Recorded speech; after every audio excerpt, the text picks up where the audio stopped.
Hello and welcome to the Deep Dive Perspective. Do like, share, subscribe, hit those buttons so that we can keep bringing you the kind of fabulous guests that we do, and today's no exception. I have Dr. Mohammed Marandi, the inimitable Sayyid Marandi, who is joining us to discuss the war. Is the Iran-US war on full-fledged? It seems like there's a very, very consistent barrage of fire going on both sides. Professor, welcome to the show. It's always sad that we have to call you when there's more war, but unfortunately that seems to be the way of the Anglo-Zionist empire at the moment. Give us your overview and the appraisal of what's going on at the moment there. Obviously, the United States, after its failure in the 39 or 4 days of war, hot war, the Ramadan war, and its failure in siege warfare against Iran, which ended in an MOU, which analysts say was favorable to Iran. Trump's ego, hubris, and the Zionist regime, and as well as the Zionist lobby, prevent him from taking a meaningful course of action that would lead the world away from a global economic crisis. I say the Zionist lobby and the Zionist regime because Joe Kent, when he resigned from counterterrorism, he was a Trump appointee, as we know. At the beginning of the war, his resignation letter stated specifically that this war was because of the Israeli regime and the Zionist lobby. And there's no reason to believe that anything has changed during the past 4.5 months. So the United States has once again launched a war against Iran. It comes after Trump violated the MOU and during the couple of weeks, 2-3 weeks that it was after it was signed, one by one, he began violating the articles of the deal. And that included Lebanon, where he was supposed to force the Israeli regime to leave. That included Iranian stolen assets that were supposed to be turned over. The sanctions on Iranian oil exports, which had been lifted for a few days, were reimposed. Threats made against the country and against the leaders is a violation of the deal, which he has done repeatedly. Increasing the sanctions regime is another violation, which he has carried out. And the list goes on, but of course the United States then violated Article 5 after violating all these other aspects of the deal. In Article 5, the Strait of Hormuz was to be under Iranian authority. The Iranians were to normalize trade.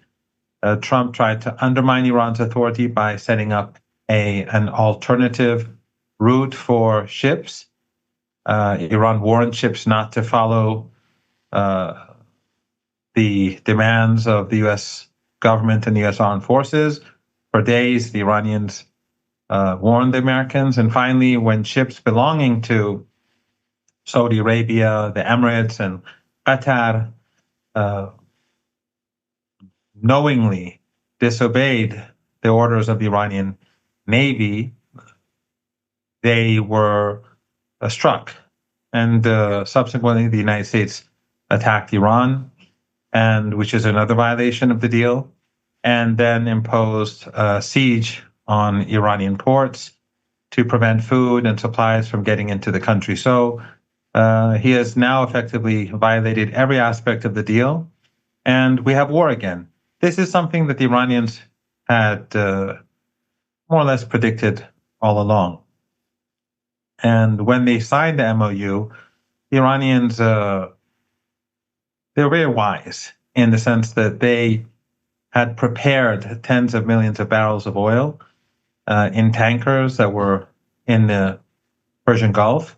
And as soon as the MOU was signed, Iran quickly sent tens of millions of barrels of oil to the Asian markets and imported key and critical supplies because they knew that this would probably happen again. The siege would be reinforced and we'd have war again. So now the Iranians are much more prepared to continue the fight.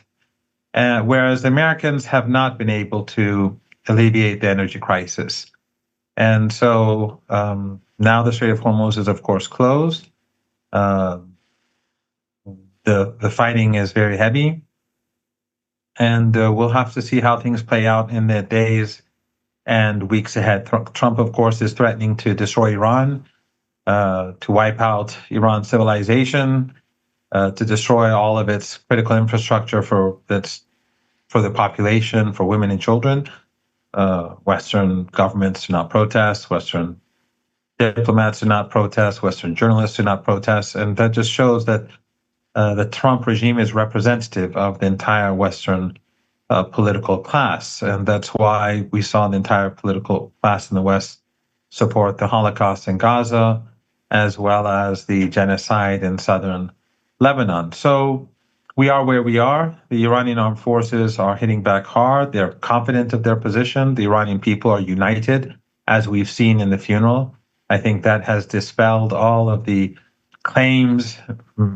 It has wrecked the Western narrative against Iran that has been going on for 40-some years, that the Islamic Republic is unpopular, that it is hated by its people, that it is weak and fragile and incapable of self-governance and that sort of thing. All of that has been undermined by the fact that tens of millions of Iranians and many millions of Iraqis took part in the funeral. So the country is united, the armed forces are prepared, and Iran, as we've seen, has been punishing the United States during the past few days. Thank you for that overview, Professor Marandi. I'm just going to focus on the goals of the Americans, because it seems to me that they were never really serious about this MOU. Perhaps on Trump's mind was the reloading, locking and loading, because they did deplete their missiles and batteries, the THAAD missiles, the various Tomahawks, the Ramsars, the really highly sophisticated, very, very expensive weaponry and missiles that they unleashed within the very first few days of certainly the Ramadan war. The estimates are about $100 billion of armaments fired at Iran. They also are saying that things like the Tomahawks, they've depleted something like 1,200 within that very short space of time. And same with the Ramsar missiles. It's very hard for them to replace these weapons. A lot of military analysts are saying that actually they can't fully be ready for a long war with Iran until 2027. What's your take on why did Trump even go for this MOU? Well, he was desperate. The justification that he gave when American pundits and the elites, the ruling class, were criticizing him for accepting an MOU which was so one-sided in favor of Iran, he said that we were running out of energy supplies. And that we only have 4 weeks of energy left. And he gave the example of Herbert Hoover, the U.S. president who presided over the Great Depression in the 1930s. So he was desperate. The Iranians knew that. That's why they got extra concessions. But the Iranians were not naive. As soon as the MOU was signed, as I said, the Iranians went and immediately exported large quantities of energy and oil, and they imported critical goods. They were building, since the ceasefire began, after the 40 days in the Ramadan hot war, the Iranians have been expanding their underground bases, increasing their missiles and drones, and developing new technologies, strengthening the country both for missile campaign and the drone campaign, but also an assault to prepare itself to defend the the armed forces to defend the nation in case of a U.S. ground assault. So the Iranians have been preparing themselves during this period, and I think that the MOU benefited Iran more than it benefited the United States. And now, as we speak, the Strait of Hormuz is completely closed. The Americans have made a catastrophic mistake by trying to use Oman to help force ships to use their route or the corridor that they had designated for shipping, and that has caused Iran to destroy those assets in Oman and the U.S. logistical hub in that country as well. So the U.S. is being there's no place in the Persian Gulf region or in the Arabian Peninsula or in Jordan that is safe anywhere for U.S. bases. And of course, if the war expands, Iran will expand the war as well. Right now, the focus, though, is on the Strait of Hormuz. Some friends ask me, why does Iran refrain from striking the Israeli regime? The battle for the Strait of Hormuz is key now. And whoever retains or whoever keeps control of the Strait of Hormuz will be the victor. And Iran, the United States is focusing on it, so Iran wants to keep its focus on the Strait of Hormuz as well. I believe that the Iranians will definitely defeat the United States, but as we see, Iran is using its massive firepower to prevent the United States from beginning a land offensive, which is quite possible.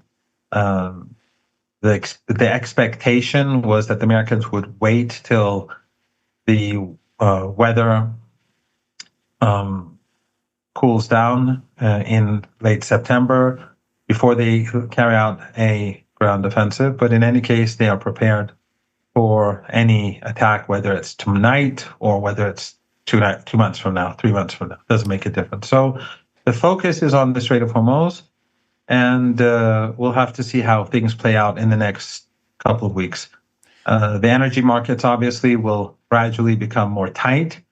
We're not going to have to wait a good 4 months like last time around before things get critical, because Americans have not been able to make up for those shortages during the last 2-3 weeks. And so we'll have to see how things play out in the 3-4 weeks ahead.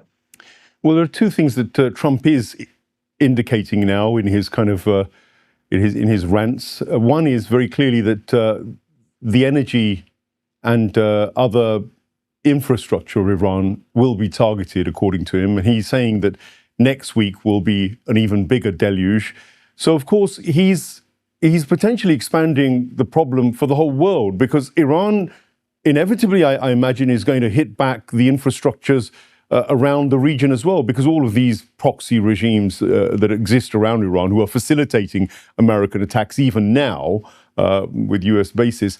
Do you think Iran will do a tit for tat in terms of desalination plants, for instance, or oil refineries, or electricity, sort of energy grids? That's the big danger. I mean, they've already said we're going to put the lights out in the region, at least. Iran obviously does not want to strike the critical infrastructure of any country. Iran has played a very humane role in this part of the world. During the Ramadan war, the United States murdered 3,500 or so Iranians, whereas despite the retaliation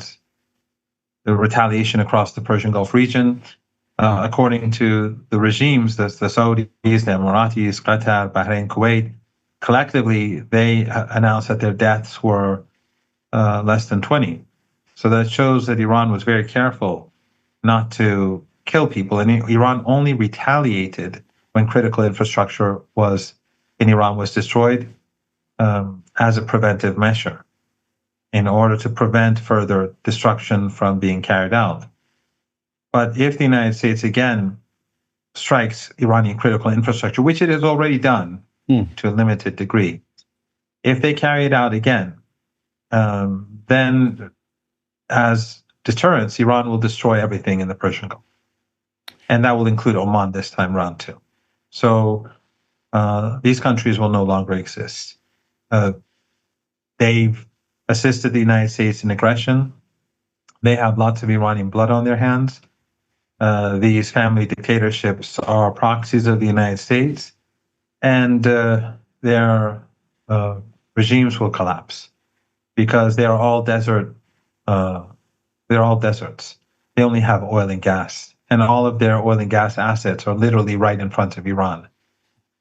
Saudi assets are very near the Persian Gulf, and the same is true with everyone else. So if Iran decides to destroy their desalination plants, their electrical power plants, their oil and gas installations, those countries will not survive, especially in this weather, where it's in the Arabian Peninsula, near the Persian Gulf region.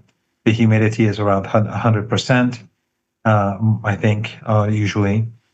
And during the day, the heat is near 50 degrees. So everyone will have to leave those countries within hours for Iraq or for Yemen.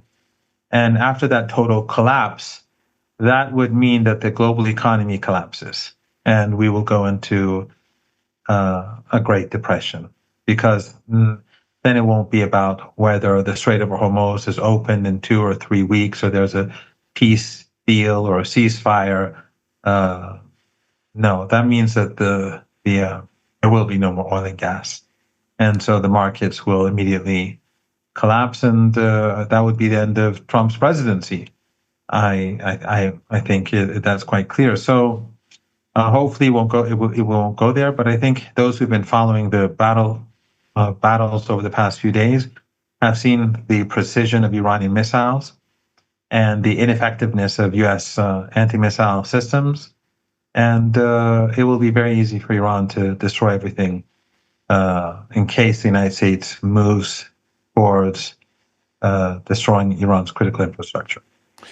You talked about the desperation of Trump prior to the MOU. Strikes me that if they actually try to do any land invasions, that's also quite a desperate move, because Scott Ritter, Douglas McGregor, you go to Larry C. Johnson, anybody who's in the know about US military is they're all tearing their hair out, saying basically the US aren't capable of doing this. They don't have the military numbers, and the logistics are all against them. If they land on Karg Island, for instance, how are they going to hold it, given that the Iranian ballistic missiles are so accurate that they can hit any target within the space of, I don't know, a matter of meters now, it seems. It's that accurate. And the hypersonic missiles, there's no answer to them. Nothing can stop them. So is it a bit of a suicide mission if Trump is sending US troops? I mean, is this just asking for US troops to come back in body bags in numbers? Yes, I think it would be catastrophic for the United States. In fact, the Iranians, during the Ramadan war, they were expecting a ground offensive, and they were actually hoping for a ground offensive. And not because Iran wants war, but the belief was, and continues to be, that if the United States takes a few islands or takes part of the mainland, then the Iranians will have the opportunity to hit them back hard.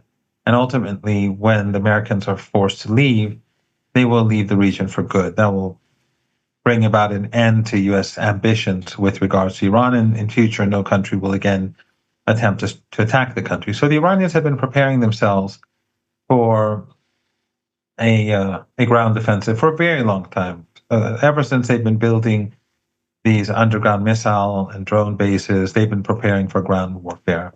After the U.S. occupation of Iraq and Afghanistan, the Iranians were very swiftly preparing themselves for this situation.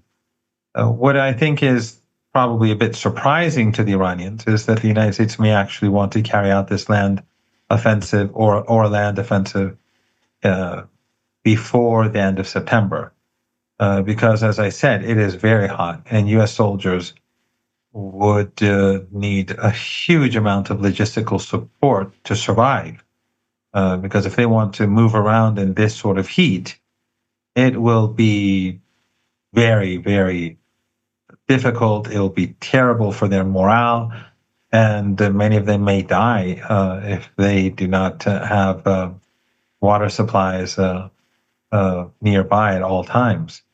But for Iran, so much the better, because with their missile and drone capabilities and their artillery capabilities and their rocket capabilities, they can use this such a situation to their advantage. At the end of the day, this war will come to an end, and the United States will be defeated. But the question is, does Trump want to risk everything? Is he going to bet the house? And if he does, he's going to lose the house. Or is this an attempt to push Iran to give some sort of concessions by making these threats? No one knows, but the Iranians are not going to appease the Trump regime, and I think that they should have known this by now, because during the Ramadan war, during the siege warfare, they failed to get anything. During the clashes that we've seen more recently, they failed to impose their will upon the Iranian people. And from here, and I think the funerals should have made it clear that there isn't a chance in the world that the United States will succeed without destroying its own economy. So Iran still has, and even then, they would fail. So Iran still has its civil nuclear program intact. It still has its missile batteries intact. Its navy is still operating freely and functioning perfectly well. It seems that most of the missiles, etc., are housed in deep underground or under mountain silos, which the Americans can't reach. The Iranian people have given a massive vote of approval to their government. The transition of power, the succession of power, quite importantly, has gone very smoothly, with Sayyid Mujtaba Husseini very much in control. And there doesn't seem to be any division even at a political level, even though Trump tries to throw these things around. What exactly has America achieved so far? In fact, it didn't have the problem of the Hormuz before. Now it's even got the Hormuz shut down, and the whole world is in a mess, potentially. Well, what he has achieved is that he's exposed all of his proxies as being proxies. None of these countries have supported the Palestinian cause. All of them host U.S. bases. All of them have assisted the United States in its aggression. We saw in Turkey how Trump called Erdogan more faithful to him than the Europeans. We saw Trump say that in front of Jolani that he handed over the Golan Heights, which Jolani means from the Golan, that he handed over the Golan Heights to the Israeli regime, the Syrian Golan Heights, which was the ultimate humiliation. And also he said then, and also again in his recent interview with Fox, that Syria will be used to destroy the resistance in Lebanon, which again shows and exposes the reality behind the fake Syrian revolution, the proxy war of the West led by the CIA, and for the sake of the Israeli regime. It was something that many so-called pro-Palestinian activists had supported. They supported the CIA operation, and to their, if they are sincere, they will not have by now recognized the destructive nature of their actions. So everyone has been exposed. The regimes in the Persian Gulf, as I said, Jordan, and that I think is a good thing. I think the damage that has been done to the U.S. image, not as a power, as a superpower, as undefeatable, I think that is enormous. Robert Kagan, the godfather of the neocons, said that the war against Iran was the biggest disaster in military disaster in U.S. history. So it was a failure for Trump and the United States at all levels. And perhaps that is the reason why Trump wants to try again. He does not. He does not want to accept this humiliation. He's arrogant. And of course, hubris is something that exists in the U.S. political establishment more than anywhere else on this planet. And of course, there is the Zionist lobby and the Israeli regime, which does not care for the U.S. economy or the global economy. They care for the Israeli regime. And Israeli firsters in the United States will continue to push the United States to go to war with Iran, because these people, even though they're in the White House, they're in the Senate, they're in Congress, they don't care about U.S. interests. They care about what the oligarchy, the Zionist oligarchy, the Epstein class wants, and they will carry that out for the most part. I mean, I think there are some in the U.S. political establishment that are increasingly worried, and there may be a point in future where the United States recognizes that for its own future stability, it needs to prioritize its interests over that of the Israeli regime, especially since so many Americans have now turned against the regime. But at the moment, the Zionist lobby and the Israeli regime continue to have the upper hand in Washington, by far. What sort of time period do you think we're looking at? If they are going to roll the dice one more time to try and essentially what they want is they want the destruction of the Iranian knowledge economy. One of the things that's least talked about, people talk about the roots and the resources and the battle is for the Hormuz. But deep down, I sense that what Israel and America really resent and really have a problem with is Iran's capability of building a knowledge economy, building a resistance economy, building an intellectually rooted civilization and society. I think I talked a lot about this in the second phase of the revolution. Do they really fear this rise of Iran, not just in terms of being a military power, but also all the other technological, scientific, and other progress that they're making? Are they just hell-bent on trying to destroy the infrastructure of that? And can they be successful to some degree in doing that? This war was about destroying Iran. It was about undermining the country. It never had anything to do with the nuclear program or Iran's missile program. It went far beyond that. Sure. Trump himself has claimed that he's destroyed the everything and that Iran has nothing, but he still wants to wage war.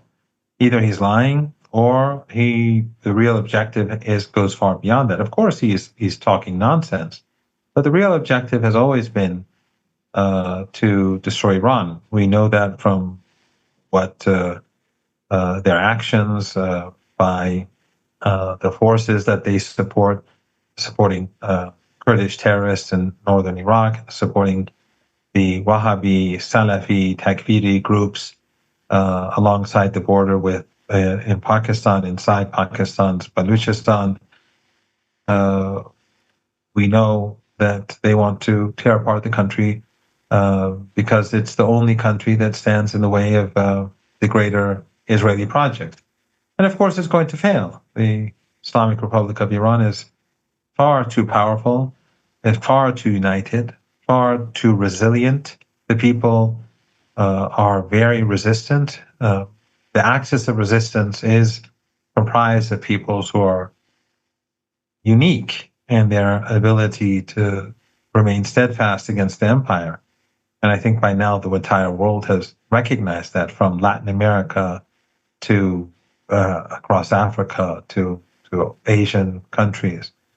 And many people have become very interested in Iran, in the Islamic Republic of Iran, in the axis of resistance, because they see it as being unique in its steadfastness against the empire. So the United States tried to destroy Iran. The Israeli regime tried to destroy Iran, but ironically, they've strengthened Iran in the axis of resistance, and they've shown the entire world that the real force in the region that is prepared to stand up against the greater Israeli project is Iran in the axis of resistance, and all those other countries that pretend, those regimes that pretend to be supportive of the Palestinian cause, they've been dishonest from the very beginning. I want to talk about Bab al-Mandeb, and I want to talk about Iran's support of its allies in their hardest moments. We've seen an example of it with the Lebanese resistance, where Iran refused to go ahead with the MOU, specifically at the initial stages, because of the violations that the Israelis were committing and the failure of Trump to muzzle his attack dogs in the occupied part of South Lebanon, the IOF. Now, it's Yemen's turn, because Saudis have started attacking them. They hit Sana'a airport, as you know, and it was to prevent an Iranian aircraft which was taking back Yemeni delegates who had just visited the funeral of Ayatollah Khamenei, something as benign as that. And yet the Saudis have pulled the trigger. Why have they done that, and who's behind that? What's the game here? Well, it was a very foolish act by the Saudi regime, putting a civilian aircraft owned by Iran at risk by bombing the airport as it was about to land. And this has outraged Iranians, and it has, of course, outraged the people of Yemen. Some believe that this was carried out by the Saudis under pressure from the United States. That remains unclear. It's quite possible.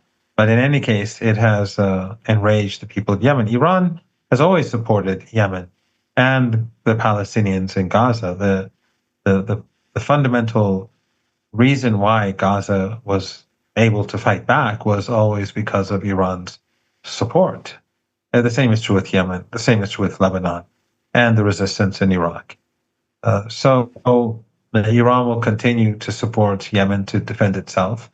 Iran would rather the Saudi regime to move towards rapprochement with Yemen and with Iran, rather than being so dependent on the United States. But that is a choice that Saudi Arabia will have to make itself. If there is war between Saudi Arabia and Yemen, the Saudis have much more to lose than Sana'a does, because Sana'a can use its missiles and drones to strike Saudi oil installations, as they did during at the end of the 7-year genocidal war that the Saudis and the Emiratis, with the support of the West and regimes in the region, that they carried out against Yemen. During the 7th year, near the end of that genocidal war, Yemen, they developed a missile and drone program, and they started targeting Saudi oil installations. And after damaging them severely, the Saudis accepted a ceasefire. So today, Yemen is obviously much stronger than it was a few years back. And if there is war between the two countries, the Saudis have a lot to lose. And at a time when the Strait of Hormuz is shut, if Saudi oil exports are diminished, then I think the global economic crisis will grow much faster and much deeper. If Iran does defeat the Americans, drives them out of the Hormuz, takes control over its maritime waters, and has the sovereignty that it desires, and which is naturally its right, how do you see this playing out? Iran as the fourth center of power, how does that impact the rest of the world? And how will that impact these regional proxies of America in the long run? How does that impact Israel? Because if they fail to get the Hormuz opened, if they fail to arrest Iran's progress, Pax Judaica, which seems to have been one agenda, Greater Israel, which seems to have been agenda, would probably have subsumed very openly most of these Arab proxy nations. Do you think that will stop? And is it Iran which will call the shots in the region after that?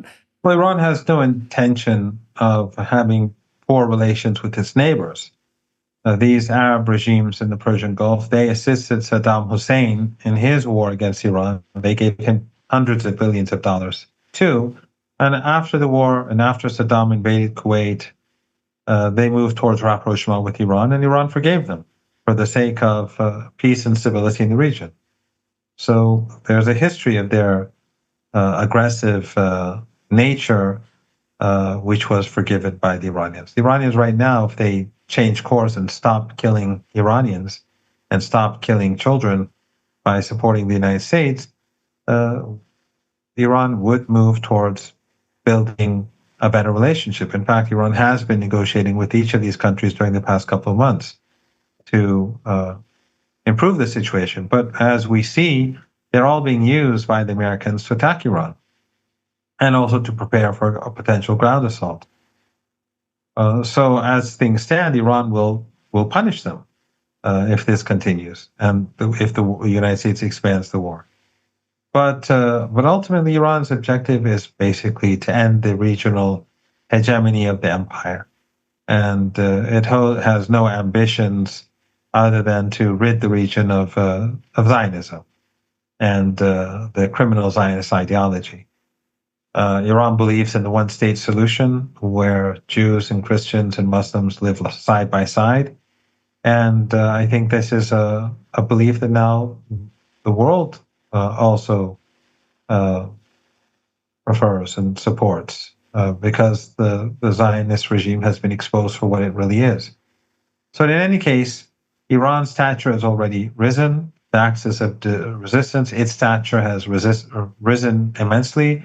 And after this war, it will have enhanced even further. And proxies of the United States will have to make a decision. Do they want to go down with the ship, or do they want a peaceful region?